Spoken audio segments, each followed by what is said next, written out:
going around, like this number of people dying, this number of people getting injured, like so many houses lost. But it just felt like we're missing the human component from it sometimes. Like, the real stories behind, maybe not everybody's going through a hard time. Maybe some people have some stories of hope to share. Like, we never get to hear this kind of stuff. So we thought, why don't we tell people to write their experiences and, give it to us, and we'll figure out what to do with it. And then we'll also film some stuff, and then we'll just share that with people and just start a dialogue, start whatever. We didn't really have a clear projection in our heads as to what we would do with it, but we just wanted to, collect stories and share with people. Yes. I have a question about how did you collect the stories? Like, how did you reach out to different people? And then also, when you were putting this together, how did you pick these pieces of the narrative? So you were asking how we collected the stories and how we put it together? Yeah. So that's a good question. So after the earthquake, we realized that there were a lot of Nepali people in Colombia that we didn't know each other. So we started thinking about, the first thing we did was do a massive fundraising effort. And we did candlelight visuals and all that kind of stuff. If you're in Colombia, you probably heard, we got emails for that. But then when we thought about this project, we just last minute emailed to all the Nepali people, and then they reached out to their networks and said, hey, is somebody willing to write stories about their experience? Has somebody traveled from the US or other countries to Nepal? Or are there people in Nepal who would like to write stories about their earthquake, their personal experience? And we wanted to make sure that we wanted to emphasize that this has to be sort of a personal story. There's a lot of commentary on the news and the blogs and whatever, but we wanted it to be a personal story. So that's how we reached out. We just gave, it was a very loose set of guidelines as to how to write it. People could write it however they wanted to. So, we got a ton of different kinds of stories.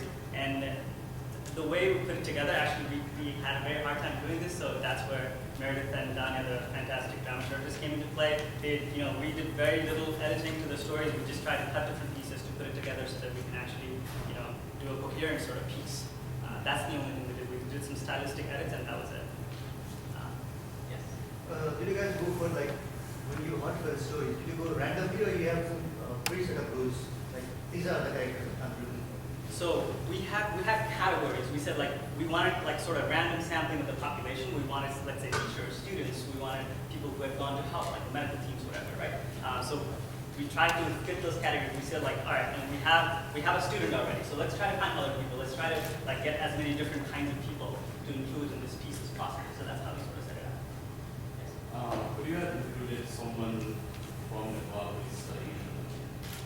Who's studying it? Yeah, because someone from Nepal who is studying abroad would be affected by this earthquake as well, and that would be a perspective about the earthquake, even though it's not geographically in Nepal. It might be a personal story that people can't read. So this is. Yeah, I don't think there's anybody from Colombia per se, but there's a few people. For example, there's a person who is in the U.S. He goes to University of Virginia, and then his family's in Nepal. I was thinking of Oh. For her story? What I mean is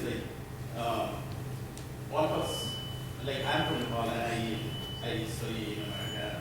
I studied in America and now I work here. And that earthquake had an impact on me. A very solid impact. It didn't save my body, but it took the core of my being. Because I was trying to reach my family and it took 2 hours, and I thought, yeah, and things like that. It's just another story that could be. You mean impact? I think we considered you that one. But it was beautiful. Does anybody have a personal experience of earthquakes on Nepal? Have you been to Nepal recently, or anyone has been in Nepal after earthquakes? I was there, but the aftershock wasn't too. I was there, so I was collecting videos a couple months after, actually 2 months after the earthquake up there, collecting that stories. I didn't feel a whole lot of aftershocks. I guess you'd have to have some sort of a feeling for it. So I started feeling it towards the end, when I was about to leave, and I was like, okay, now I see what you mean by aftershocks. There were aftershocks months after. Oh, still now? Yeah. Aftershocks. For the actors, whoever reading the piece, how do you feel? Like, I mean, do you guys really, I mean, you know, you probably never had experience of earthquakes, you know, and doing this type of like, maybe personal stories is definitely challenging, but what do you guys like imagine? What type of picture came in your mind? I mean, me personally, I'm from Japan, so I experienced the Lawder earthquake, and I actually volunteered like right before, I'm first year, so right before I came here, I volunteered. So that was a great experience I could relate to. So I assume like a lot of people had different kind of experiences, but somehow relate to this earthquake. You know? I don't think that you have to personally experience an earthquake to feel the compassion and the empathy to sort of tell the story, right? Like, you know, I'm from Venezuela, and I experienced in 1999 before I moved to the U.S. a massive flooding of the coast when I was living there, and I had members of my family die during that. So, you know, you get to sort of understand the gravity of the situation, and you get to see through life that you're going to have to go through things that are out of your control. Even if you haven't experienced something like that, I think for actors in general, it's sort of an exercise on compassion and empathy, right? This is like the core thing to have when you're performing, in my opinion. So.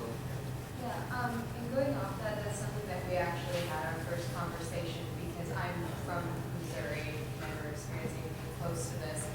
And I was talking with her, I was like, I feel almost guilty in a sense before starting this project and being a voice for someone who's experienced something that I've never been close to experiencing. And that's why I think for a lot of us too feel the same way, is we wanted some sort of separation, which is why we weren't memorizing this work and like getting it in our bodies and saying this is our story. You want to tell the story to the best of your abilities, but to put on paper is kind of also saying like, but this is not mine, this is real, and it's not just a play written about someone in an earthquake, it's an actual thing. But the reason why I feel like I got over that guilt was because there's some people that have gone through terrible things, but they don't have the strength to talk about it. So therefore I was like, okay, well, this story still needs to be heard so people like me can hear it firsthand and have a human thing about it as opposed to a statistic. So that's why I was like, okay, well, if that's what this needs, then I'm willing to separate myself, but still allow the story to be told and kind of get over that. So that was kind of where I came about it. And I think that even just watching it now, like on the videos, talking about like the tremors and not realizing it, like I feel like that's something that's just so not in my DNA. So it's really hard for me to imagine, but I think it's gonna kind of be a weird obsession that I'm gonna keep thinking like, what would that even feel like? And I think that's enough to kind of like continue doing things like this. For me, sorry, just real quick. I feel like I was one of the like intended audience members for this. The effect it had on me was I would have only ever heard statistics, and instead I got to hear these words and say the words, and have yeah, I guess a level of empathy for people I would have otherwise never known about in my life. So that was my experience of doing this. It was, I think I'm like the perfect achievement of what Manaswi wanted to do, was to just, I don't know, get these, put faces to the stories, I guess. It did for me. I guess I'll start with a comment and then a question for actor as well as collective. So the comment is, this was the video. I went to Nepal 3 days after the film. But the missions went up to work and stuff, and the way you guys put together, you could not have any problem. Because you see the whole spectrum of human emotions. Some people were, lost their loved ones. And you see on the other side, where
say that, you know, back in the day, I felt like, is that you are not geared to feel the subtlety of some of these shades, right? So in the first week or so, I thought people were just going nuts. I did not feel the shade. I'm wearing sort of young and stuff, and you can see structures move. On the 12th day, I think it was 12 or 13 day, I just got back from Bangkok, where I was in my aunt's house. I bought the survival kit that had the water and stuff. I didn't carry it when we went out of the house. And I explained to my aunt that she should put that thing, whatever is most accessible, and grab what she wants out in the time perfectly. Not making this up. 12:45 p.m., whatever, p.m. Saturday, one of those days, in Kathmandu, and the thing shook, right? This was like 7 point per second aftershock. And I didn't have my slippers on. I found myself outside of the building, and my aunt, in 3 minutes after that, asked me what I had left back. I was actually holding it, and in the process of, the survival mode kind of kicks in, and you run out of it. I did not, I swear to you, I don't remember when I dropped it. I did not have it. And after that, I stayed in the house for 4 or 5 days. Every time you go to the bathroom, you feel like a shape. When you close the place, it's just psychological effect you to sometimes kind of create these tremors that may not have actually happened. Sometimes, these things are real, right? And, the way you guys, the way that people say, the way the story was filmed, basically living the life of the question I have, long. Thank you. The question I have is, what do you guys find interesting when you do this? We have, sort of set up preconceived ideas and when trying to write this down and do all the American stuff. What do you want to say? How positive and how much of a sense of humor people spoke about things. There's something really magical that happens to people when they're faced with the tragedy of that level, is that, I think a gentleman on the video said that one positive thing is how everybody was united, regardless of their different castes or social groups, everyone united. And I think that any human being that goes through an experience of groundlessness where you don't know what's going on, you're really out of your element and out of control, there's a sense of instinctually wanting to survive, and the only thing to do is to unite with one another. So you forget about anything that's separating you from people, you forget about all your other worries, you go out the door, and you sort of get together, and you unite yourself, and you become, human in the most positive way possible. Like, I can give you some examples of that happen, even here in New York, 9/11, for example. When something like that happens, everybody is compassionate to one another. Everybody's going to be kind to one another, because the only thing we want to do is survive. And in order to survive, we need to stay together. So when you see people in their stories and they have that sort of tone, which is telling it with a sense of humor and smiling, and I was taking a nap and I got up, that to me was cool. I thought they were going to be really sad about it. When I read it, I was like, they're laughing about it, they're doing jokes, they're just being human. And everybody's sort of together. It's so bizarre.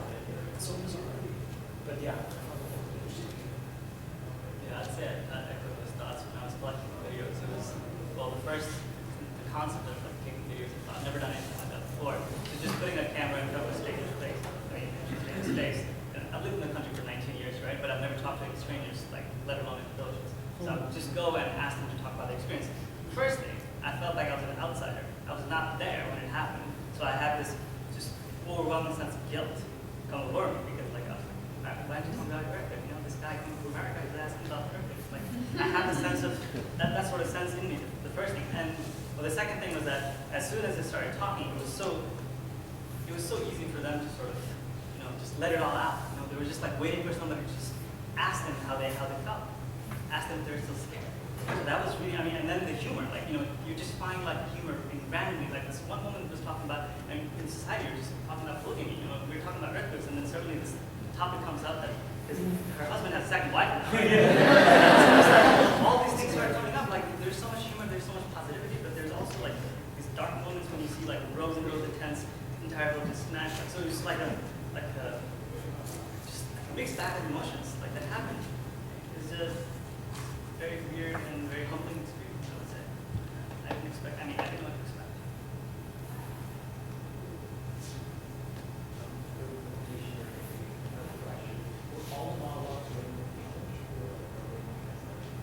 They're all written in English. And so they're all written, or they're all performed as they were written. So all we did was we just kind of spliced them up in different places, but they're all just true to their words.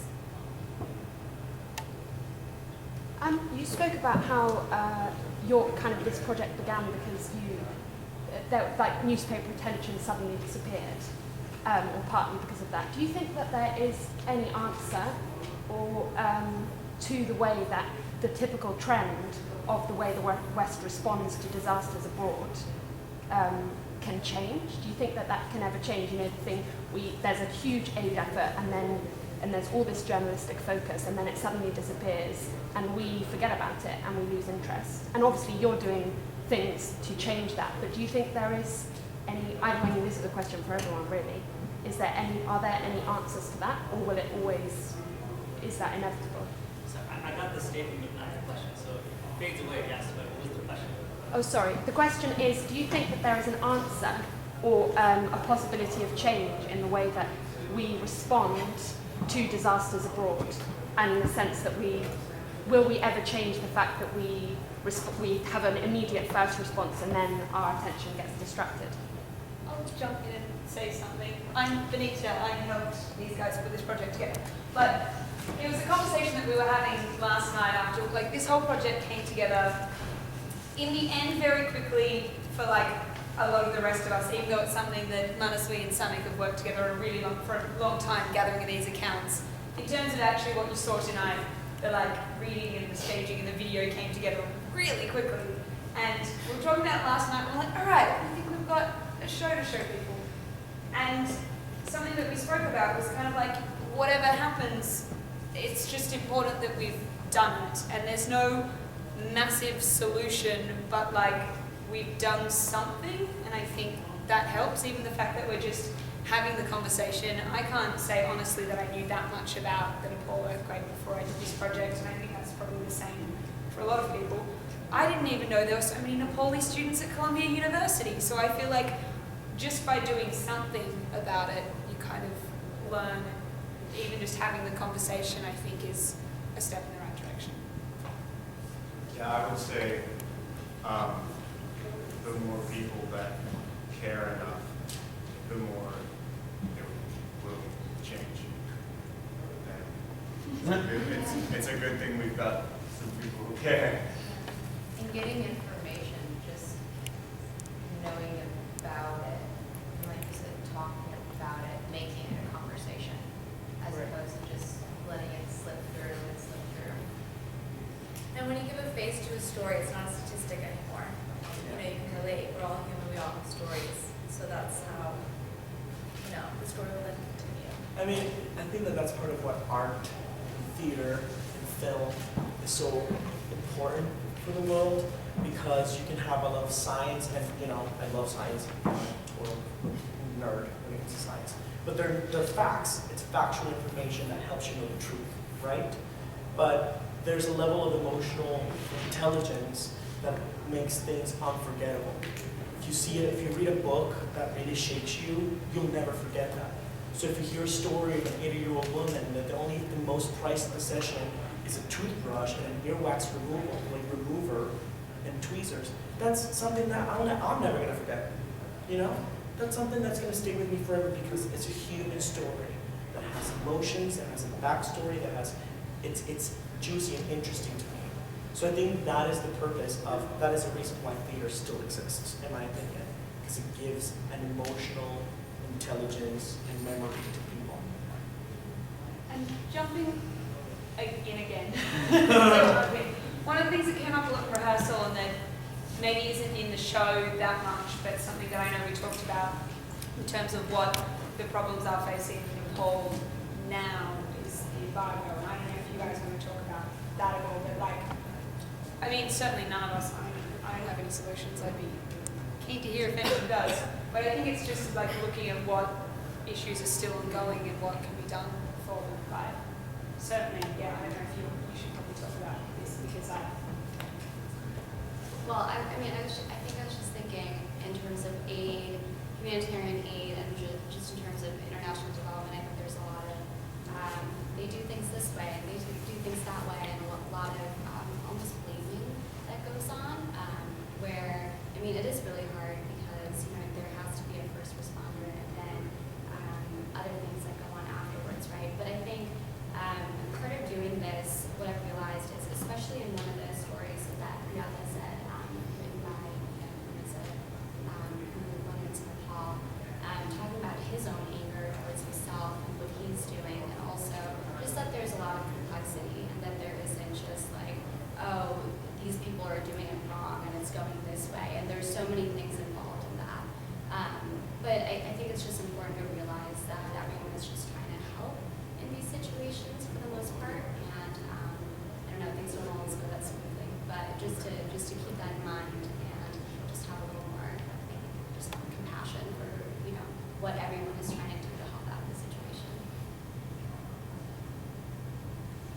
So maybe you can also comment on the government. It seemed like from a person-to-person basis there was a lot of compassion, but it seemed like I was wondering how the earthquake it seemed like there was a change in government. I don't recall that. I was wondering if you could comment on that and You mean like there was confusion in terms of yeah, because it seemed like there's a change in government, and also the pre-existing problems in Nepal and how the earthquake has changed. Or brought more attention to that, and like the things in Nepal, how the West perceives it, how the West will perceive it, but what's happening there is what's going to ultimately bring change in the future. So, can you comment on that? Yeah, that's an interesting comment because, some people still think there's a king in Nepal, right? And there's people in villages. We abolished monarchy for those who don't know, a few years ago. Some people still think that there's a king, there's a monarchy system. Some people don't know what the current government system is. There's very little connection going on between real people and the government, and there's very, very deep-rooted mistrust in the government. Because there's it's not clear at any given time what's going on because they don't communicate very well. In my opinion, at least for people who are well connected, maybe it's different. But what I found was that there's very deep-rooted mistrust between the people and the government, so they don't really trust that things are going to happen. Also, people tend to trust each other more than they trust the government. It's sad, but that's just the way it is. Maybe slightly tangential. When you guys went to take the videos, how much of the remnants of the rescue mission was visible, and how much rebuild was going on? I know it was kind of everyone was talking about it, everyone was into it, and then declined to be drafted. So what was the I don't remember when did you go and what was the next ceremony? So I would say I went pretty late. I was October, I would say. So I was there between October and November. And unfortunately, I didn't get to travel a whole lot because of the embargo situation. The travel was quite restricted. So you should take this with a grain of salt because I only traveled a couple places. Nuakot was one. There's a couple villages in Nuakot I went, and then I went to another district in Rasua. Tunche was one of the hardest places. Also, there was a village that was gone. So the man that you saw, he said I'm alive, which is good, I guess. So that man was from a village with 3,000 residents who don't have any homes anymore. So they're living in these rented lands, essentially, the nearby Tunche, the nearby village.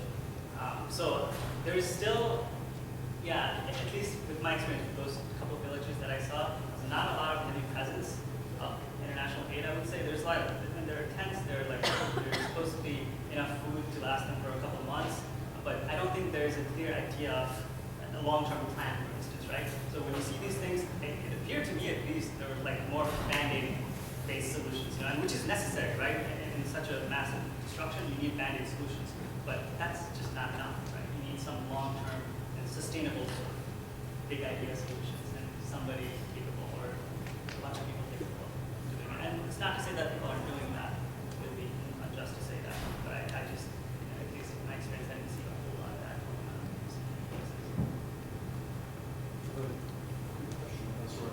So your trip to Nepal, was it pre-planned or the earthquake, just doing observers? It was, I remember now actually, it was such a blur. I want to say I planned it before the earthquake, but I can't be sure. Most of your time is spent collecting all the stories. Yeah.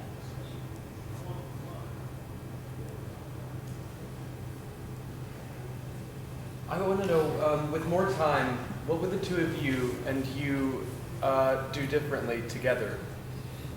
On this particular Yeah. project? I mean, I feel like that question should go to you guys. I think you guys have ideas of what you want this project to be and do. So we definitely bringing in more stories. I think people had mentioned. I mean, there are definitely different perspectives that are still missing. So kind of expanding that and getting more entries from people and stuff. That would be something that I think. It sounds like a lot of those stories might be in this room already. Yeah.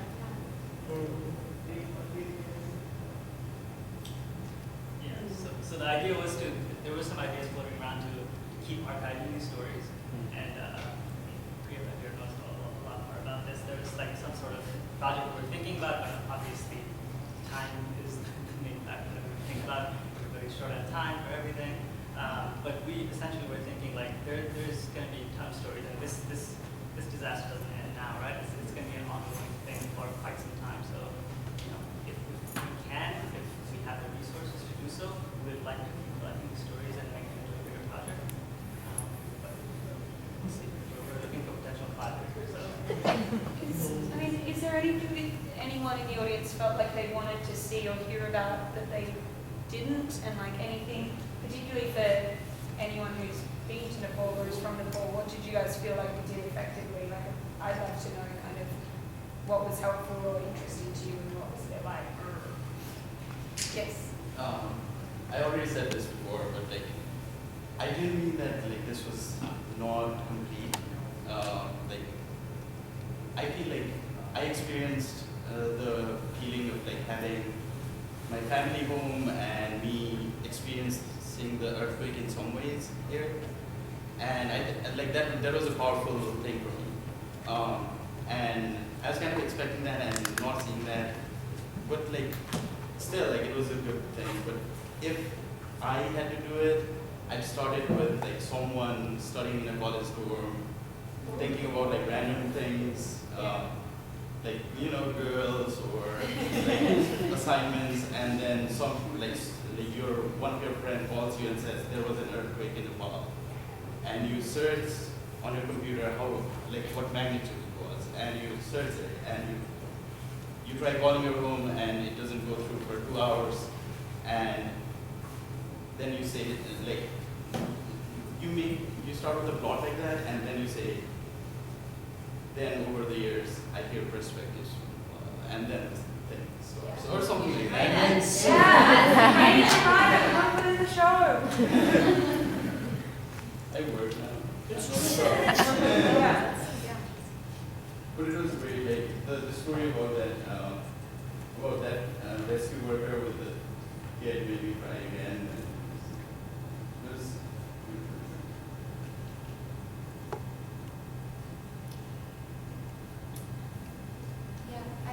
I think that's what I would like to see too after hearing this and then hearing you, because it kind of occurred to me how what surprised me, that was one of the questions before, was how in Nepal when relief workers came to help, the people of Nepal would like share their food.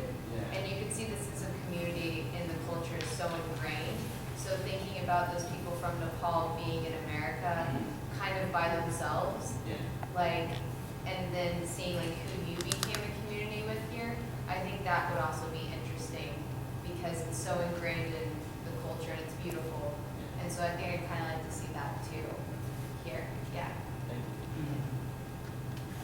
You should write that. I already wrote on my Facebook. So we should check your Facebook? It's public domain. Just to add to that, you guys are interested. There were basically what you described. Right? There were a ton of people going through the same kind of experiences, and a lot of people here got together to like help, like support the volunteers that were going out, or like sort of do whatever they can. And then, so there's a lot of stories about the connections made from like people that were here that were kind of disbanded, so like kind of uniting and then aligning forces to the of the people that were volunteering. Also going back to like, if you guys want to collect more stories, there's a ton of people that have a ton of stuff out there. So reach out. There's tons. Stick around. You should connect. I just had one more question. I helped work on this project also, and one of the specific things was embargo. And I wondered if you could talk a little bit more about that, and about how it's impacting people right now. Sorry. It's a very political thing, and the thing is, maybe I'm not well informed, but things are very murky. So there seem to be many sides to the story. There's a narrative from the government, there's a narrative from our neighbors, and there's a narrative from the people. So I'll tell you what I understand, and I could be totally wrong. So if somebody's in the room who knows something better, please correct me. The way I understand is that, so this goes back to 2006, right? So that was when the rebels that were fighting the Maoists came to the mainstream government. We threw out the monarchy, and then we sort of agreed to have a better constitution. So we were running, the country was running under an interim constitution until recently, actually, in 2015. So then everybody, all the political parties got together, they passed a new constitution. But I do believe that there are some parts of the constitution that are right, that are like just. Essentially, there are certain factions in Nepal that are missing to serve essentially from the constitution. You have to understand that Nepal is like super diverse country. There's like more than 100 languages spoken. There's tons of indigenous groups, and there's a ton of indigenous people. Not just indigenous. There are tons of people that have been historically misrepresented by the government. So I think there's some level of mistrust again with the government, with what's going on with the new constitution, the new systems, and the people in the south, the Tarai, are protesting against that. And there's been rumors that that's been also fueled by Indians, the Indian government, and since we're a landlocked country, we get most of our supplies from India. And it seems that, so the narrative from India is that they're blocking the roads, the access, because there's unrest in the southern part of the country closest to India, and they can't get the goods in safely. The narrative from the government is that, Nepali government is that there are some parts of the constitution that the Indian government doesn't like and would like to change, because India and a couple other countries are deeply involved in diplomatic relations in Nepal. So that's the narrative from the government, that they're actually, actively trying to fuel this protest even further. And so this stalemate has been going on for months. But the fact remains that the country has essentially run out of fuel.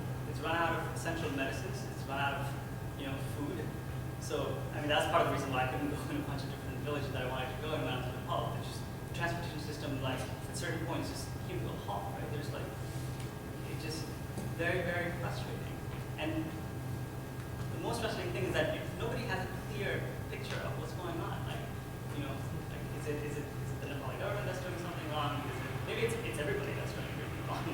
But that's just my sense. I don't know if that answers any questions. I have a lot more questions than answers. So somebody knows something better. Great. Has the Peace Corps been the only gesture that the United States have made in helping? No, I don't think so. I don't know exactly what they pledged and what else they were doing, but I would hesitate to say that that's the So immediately after the earthquake, they did send a few of the U.S. military helicopters and rescue teams and stuff. And as you're probably aware, there was a tragic accident where Nepal is, it's like I described it as a giant staircase. You go from top of the world to almost sea level all the way around up, around stretch. So and some of the places that the parties hit were up in the mountains, and I did not realize how inaccessible these places were. So getting stuff there in helicopters and equipment and whatever designed for modern warfare isn't the brightest idea. But they did send folks, which was effective to some point, but the Nepali government didn't necessarily have the mechanism to manage something of this scale. Nobody does, quite frankly, of this scale. With those complexities.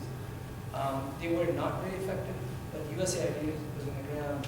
One of the most, what we saw were Medicine Sans Frontier, Doctors Without Borders folks. They were one of the first people to be there, very active, but this was an immediate response, not necessarily, those people are, you can't, you need a lot more and much more comprehensive package to effect a change that's meaningful, but they gave them money, they gave them resources and stuff, and deploying those is essentially by the government, and we don't have systems and mechanism and infrastructure to do that. That was sort of what I saw while I was there, and it continues to be the narrative coming out of the country, and some people were heavily involved in the relief and reconstruction efforts. So, when the earthquake happened and then the aftermath, people started covering it and writing opinion pieces on the earthquake and the aftermath, resiliency was thrown around a lot. Only how people are so resilient and they're making do with whatever they have. I have a question to Samik and other people who went there. How true is that?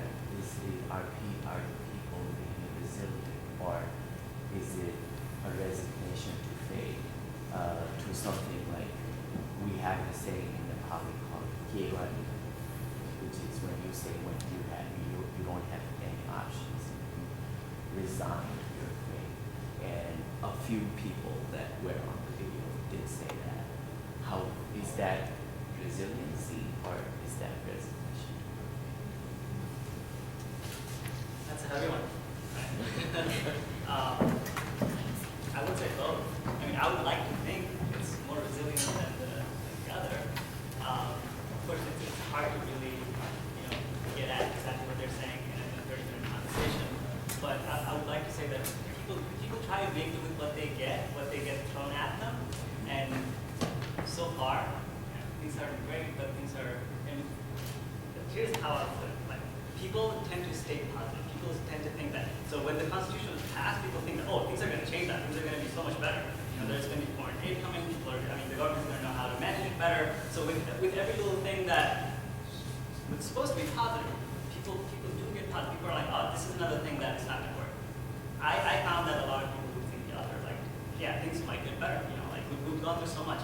So I also heard a lot of people say, I think we've gone through the worst. What worse could happen now, right? Most of the country is flattened. What else could happen? Most of our cultural heritage is gone. That's the second biggest income for the country, the tourists, right? But people still think that all right, maybe the worst is over. Now we can rebuild, and we can rebuild from scratch. We can rebuild we can have a fresh start. I heard a lot of people say that, but I bet that there are other people who would also say, this is just not okay. But I feel like that's been our country's narrative for quite a while. When go ahead. So I was going to say, as a student in physical psychology, I was obviously concerned about people in the earthquake and PTSD and all of that until I took a class last semester, which was loss and trauma, and this big researcher on resilience. I took this class, and what I got from it was most of the humans are resilient. From all of the research, what was shown was there might be 10 to 15% of people who develop symptoms when they suffer in the long run, but most of the humans are resilient. And I think that was kind of a good feeling for me, because obviously I was concerned for so many people. And when I went home, I think partly there was that resignation, yes, but there was the earthquake, another earthquake, continued aftershocks, and then this blockade which blocks fuel, food supplies, gas cylinders, which are 7,000 rupees for half cylinder. It's a bad situation. And people are still moving on with their lives. They are trying to come up with, they're trying to be resourceful with whatever resources they have. So I feel like that is an example of resilience. But then a lot of people did say, what else can we do? You all are not here, but it's us stuck here. That's a part of, they are, that is resolution, but I feel like when people say Nepali people are resilient, I kind of saw that right away. We have Does anyone have a last question? Make it a good one. And we'll come out after so you guys can still chat for us, maybe center at some point, Scott. Question, observation, a thought? Yes. I just have like a comment. So I was in India for the past 6 months. So this is just something to like add to the murkiness of the whole situation basically. The Indian media doesn't talk about the earthquake. It's absolutely bizarre. Or the embargo for that matter. And if you try to like start a dialogue with people, they're like, yeah, that was sad, wasn't it? And I'm like, do you not know what we're doing right now? And so it's certainly weird, but I do think that India is definitely pulling some weird strings there that it shouldn't be. But I think there's this difference in opinions from people in the South because I have a friend who's like an active advocate of the protest, and she kind of like, Nepal needs to fix its own problems. It's not a blockade from like India. It's Nepal's problem, and India is just cooperating with the blockade that's been, started by the protesters. But the majority of people are like back off India because you started the blockade. And it's kind of crazy. Like on Facebook, there is a group of people who are constantly going with hashtag back off India, and then there are a few people. Yeah, that's a very popular hashtag for people. But then the people who are supporters of the protest are like, that's not India's problem, that's our problem. We need to